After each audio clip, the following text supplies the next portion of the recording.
things about costuming in a story like this is you can really accentuate each character's journey through their clothing. So we have with Marianne, we have this beautiful color journey kind of showing where she's at and then where she is growing, and then we kind of see and where she ends up, and that color journey kind of also pulls into question, you know, what happens next. This time period is tough, but it's super fun. But I think it's just finding the things that look right and that all the colors go together, because there were so many different color schemes in the 70s. So there was like the avocado palette that were in here, but there was also this weird like coming out of the mod kind of era where it was still bright colors and big patterns. So yeah, it's sometimes you find the right thing, but if it's not the wrong kind of time period. Well, I think the biggest challenge for me was this is a new space to me, and most set designs I've done in the past are for a proscenium theater where everybody sits in the same position and everybody sees the exact same thing.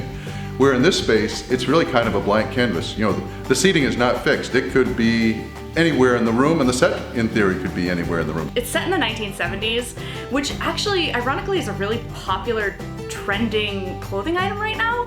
So finding those items that weren't already bought or people wearing was actually kind of hard.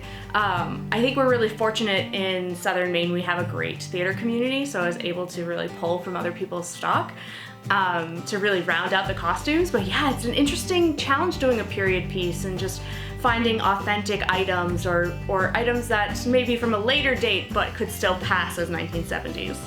The island is something that we've built pretty much from scratch, so I think that's kind of my favorite because it does kind of convey the period, and it also has to be a very functional piece because it's basically most of the props that the actors work with, or an awful lot of them, are stored in there, so we also had to build it to be a very functional piece with shelves and storage and things to make it easy for the actors to do their jobs, basically. I really love the percolator, Whitney. It is just fun. That one was, I thought that would be hard to find, and actually we ended up having that one in stock somewhere else. Also really loving these ginger ale bottles that are maybe not exactly quite right, but there's something about the thud of just a glass bottle that, you know, feels very different than a plastic bottle that we would have today.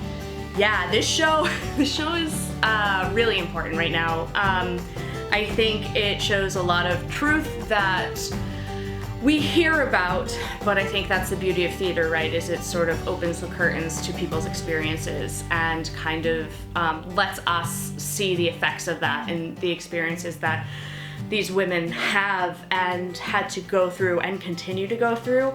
And I think having that window really can help people move and make an effort to change and make changes for our world.